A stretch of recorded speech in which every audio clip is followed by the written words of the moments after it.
What is up, fellow thermonuclear AFers? I am Dan Favale coming at you with our final installment of reacting to the top 25 players at every position entering the 2022-2023 NBA season. You can find the full article over at HoopsHype. Link is in the description. The links to my reaction videos are also in the description. We did point guard, shooting guard, small forwards, and power forwards as well. Wrapping it up with centers. Before we get into this, please, pretty please, sugar on top, hit that subscribe button. It helps out the channel a ton. Like the video, comment on all our videos in addition to liking them so that you can help the algorithm love us back. Let's continue to build up this community. We're sniffing 2K subscribers, and I have way more ambitious goals than just that. But certainly let's clear that 2K mark very soon. And finally, join our Discord. The link to that is in the description, as are our social channels. But also, the real finally, go over to your podcast player of choice and subscribe to us and leave a rating there, especially if it's Spotify or Apple. I don't even care if you don't use it. Please subscribe and leave ratings and reviews. They help other people find us who are using those podcast players, and I'd like to see us crack the top 50 in basketball in the United States at least once. We've gone as high as like 85 or 87 or something recently. That means a lot, so thank you all for doing it, but I think that this podcast is thoroughly underrated with all the content we're putting out and how much fun we have around these parts. So do me a solid. Everything I just said, do it. Let's dive into these rankings. We're starting off at number 25, Richaun Holmes. I have a very soft spot for Richaun Holmes on the court, floater extraordinaire. I can't believe he's a backup, and I can see that's why his stock would be so low, is he's going to spend a lot of time coming off the bench because you can't play him and Domantas Sabonis together in Sacramento. I'd like to see them move him to another team. Hashtag Charlotte still. Maybe even Toronto a little bit. Mostly Charlotte would be fun.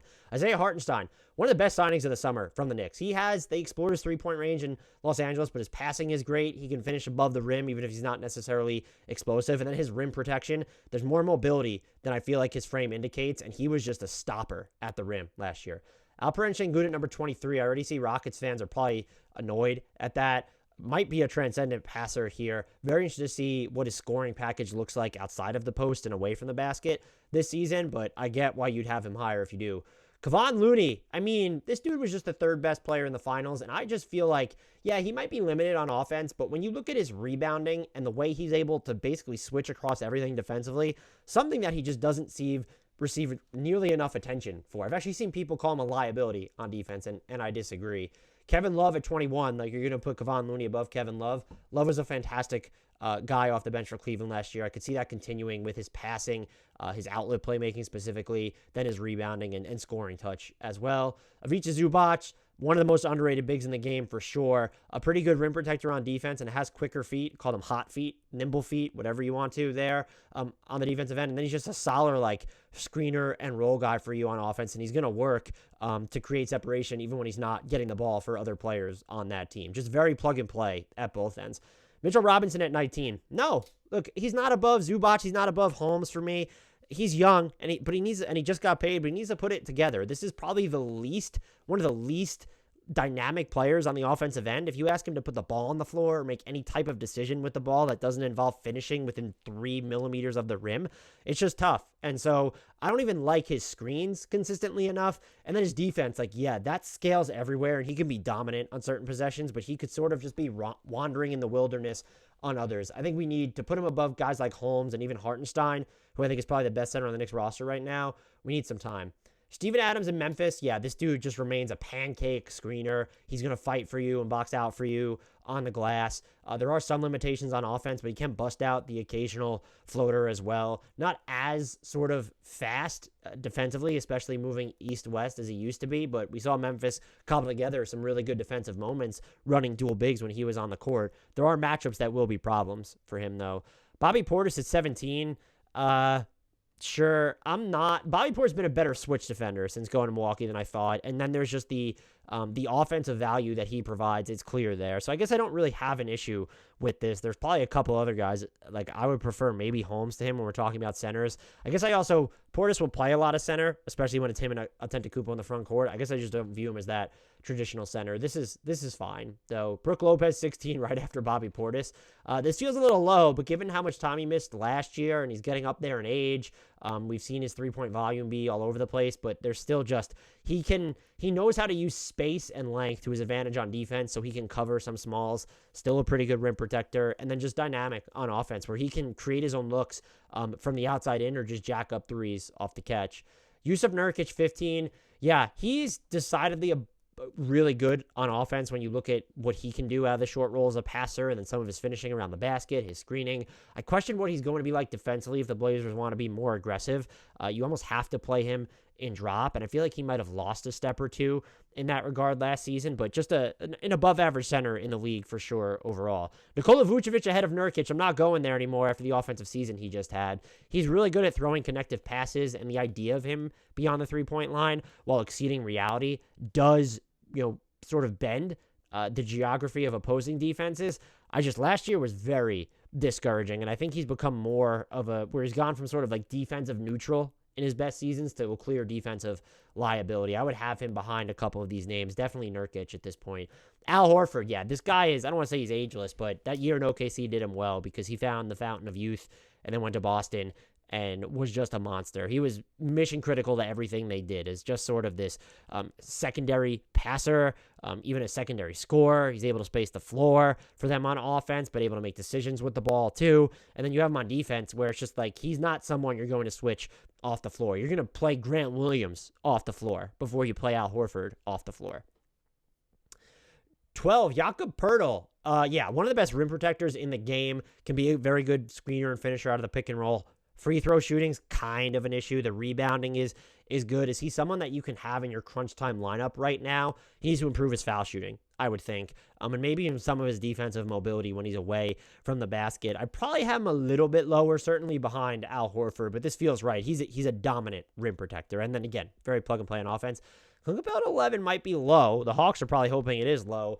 Took a step back last season for sure, but as he got healthier, I thought maybe it came together a little bit. He's a fantastic rebounder, fantastic finisher out of the pick and roll. The fact that he's sort of slender doesn't really impact his screens or ability to battle on the glass. I think he's harder to play off the floor than a Jakob Poeltl, but he is still someone who can be sort of mismatched into oblivion against certain teams. Not commonly, but he's not just like this universal presence. So I guess I see the hedge here with putting him at number 11 outside the top 10. Miles Turner at 10. This is going to rankle some people.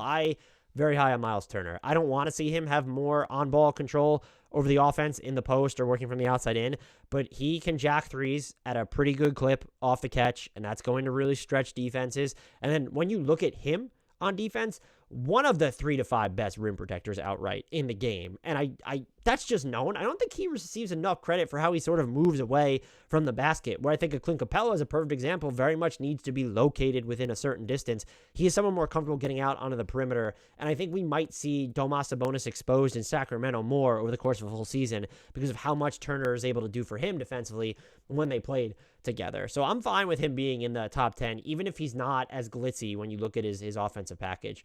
Jonas Valanciunas, probably perennially underrated. I don't love his fit next to Zion long-term defensively. I don't think he's the worst defender in the league by any stretch, but he's fantastic on offense. He's going to give you outside shooting at this point. He's going to give you pump faking, get defenders off their feet, can dribble into that or make a quick pass there to keep the offense in motion and the defense getting them into rotation. He can make stuff work in the post, just has these brutal shoulders as well. Very good. I might have Turner. I guess Turner's easier to fit in on a team, but Jonas Valanciunas is probably the more singularly valuable player. Robert Williams III, Boston. If he's healthy, this could be low. When I've seen a lot of Knicks fans talk about, well, look at the money Robert Williams got, and Mitchell Robinson didn't get much more. I mean, one, he kind of did. It's on a declining scale. 4 years and 60 versus 4 and 48. That's just a steal. Robert Williams III is a better rebounder. He's a much better passer, and he's much better, at least more consistent, holding up in space on defense as well. The finishing, when you're looking at just like how they're going to work out of the pick and roll, I'd prefer Robert Williams III just because he has that added dimension of his passing on the move. And that's not to shit on Mitchell Robinson. I've just seen those comps made a lot, and I'd like to point out that Robert Williams III does so much more on offense than just screen and roll. Number 7, Domas Sabonis. This is just one of the best big man offensive fulcrums in the game, and it's just not even close. You'd like to see him develop more of an outside shot, but he can really get defenders to leave their feet anyway. He's a great passer from a standstill and on the move. I think he's fine defensively, but if you're counting on him to be in the front court and then there's not someone who's better or like better than him or more mobile than him, you're going to run into some problems. Does Harrison Barnes at the 4 or Keegan Murray, however you're going to structure that, having those two, does it help? Maybe. But I think that Sabonis is just one of the most valuable all-around players. You are sort of consigned to running a lot of stuff through him, and so if you're going to have more than one other person who needs the ball in their hands on the court, it gets problematic. They have Fox and Sabonis, and that's really it at this point, so it should work out, but that is something to just consider when you're building your team. Jared Allen at 6, love it. This is someone who is a dominant rim protector as well, maybe not as mobile on the defensive end as you'd like when you pull him away from the basket, someone who's going to give you bankable production on offense when you're looking at screening and rolling, but he had some just really more complicated footwork, like these catching on the move, stopping and firing these sort of angled layups or incorporating his hook shot. Go back if you haven't watched some Jared Allen highlights on offense last year, and you're going to see that there was just a lot more dynamism to his offensive package portfolio, however you want to frame it.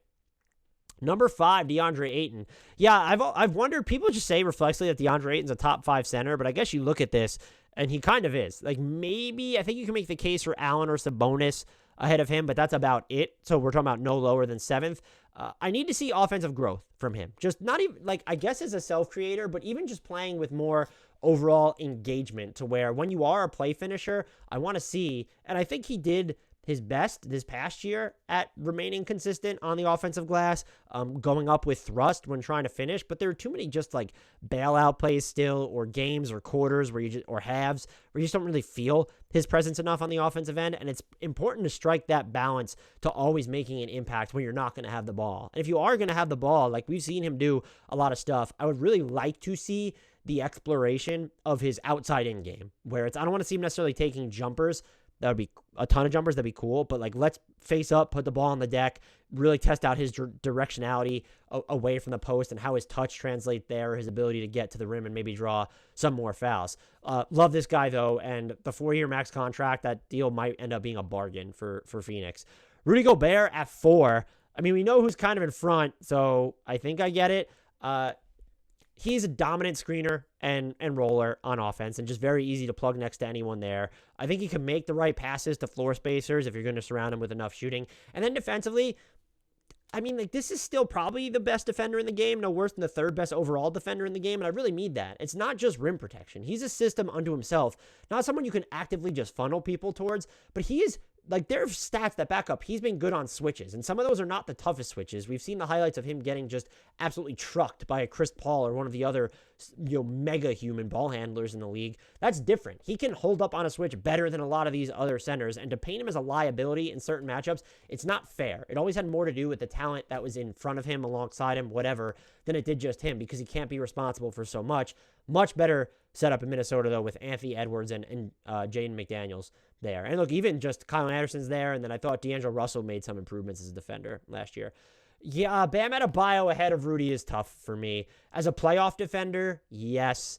As an offensive player, he's certainly more versatile. Is he as dominant, though, where if you have Bam, the way that Rudy guarantees you a top 10 defense, does Bam guarantee you a top 10 anything? I don't think he does, but he's probably the more valuable playoff defender when you look at the scope of his assignments. There's an argument there, but I need to see more of like a go-getter drive from him on offense. Not that he doesn't make the right plays, and he's an incredible passer. He can lead fast breaks and work from the outside in. I just like to see him be more selfish sometimes and taking a bunch of shots. And I think Miami could need that. One, with spacing maybe being a little bit tighter this year, but 2, as Jimmy Butler and Kyle Lowry continue to age. Number 2, Joel Embiid. No qualms here.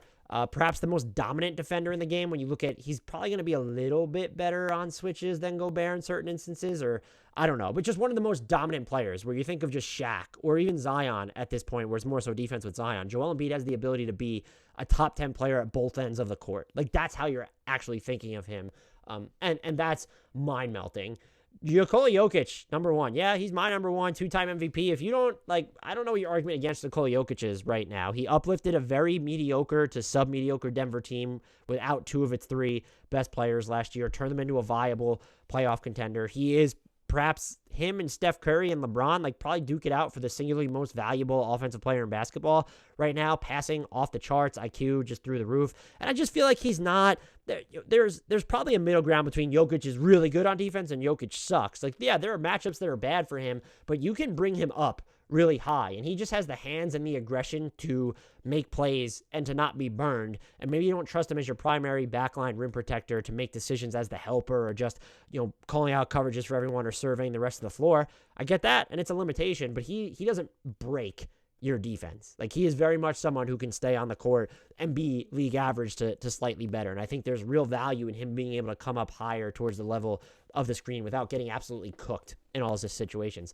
Let me know what you think about this list. Did you disagree with me? Would you disagree with the rankings? Were there any snubs? And please remember to hit that subscribe button, like, comment to help the algorithm love us back. And also subscribe to us wherever you're getting your actual audio podcast. Apple, Spotify, help us out the most. Until next time, and as always, I leave the shout out to one, the only, the real number one center in our heart of hearts, Frank Ntilikina.